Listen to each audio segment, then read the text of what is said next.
Hello మామా, మన young rebel star ప్రభాసానికి ఈ నెత్తలావకాయ పచ్చడి అంటే ఎంత ఇష్టమో మీలో ఎంతమందికి తెలుసు మామా? అలా కాదండి, మనం అందరం నాన్ వెజ్ పచ్చళ్ళు, చికెన్ పచ్చళ్ళు, రొయ్యల పచ్చళ్ళు తినుంటామండి.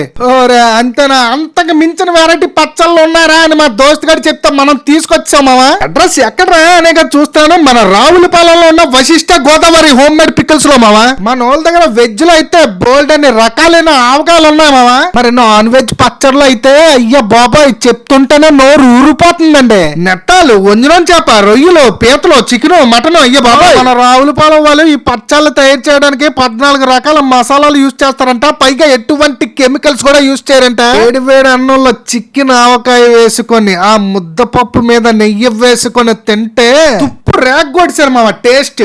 మన ప్రభాస్ అన్నకి ఎంతో ఇష్టమైన నెత్తల ఆవకాయ ట్రై చేశాను మామ. ఈ ఒక్క నెత్తల ఆవకాయతో మొత్తం అన్నం అంతా తినేసాను మామ. అర్థం చేసుకొని టేస్ట్ ఎలా ఉందో. పీతల పచ్చడి మీలో ఎంత మందికి ఇష్టం మామ? ఇదైతే మీరు తప్పనిసరిగా ట్రై చేయాల్సిందే. రుచికి కూడా చాలా బాగుంది మామ. మీరు కూడా ఈ పచ్చడిలో ఆర్డర్స్ చేసుకోవాలంటే ఇక్కడ కనబడుతున్న నంబర్స్ కి కాల్ చేయండి, లేదా డిస్క్రిప్షన్ లో వీళ్ళ ఓన్ వెబ్సైట్ లింక్ కూడా పేస్ట్ చేశాను మామ. ఆర్డర్స్ చేసుకోండి.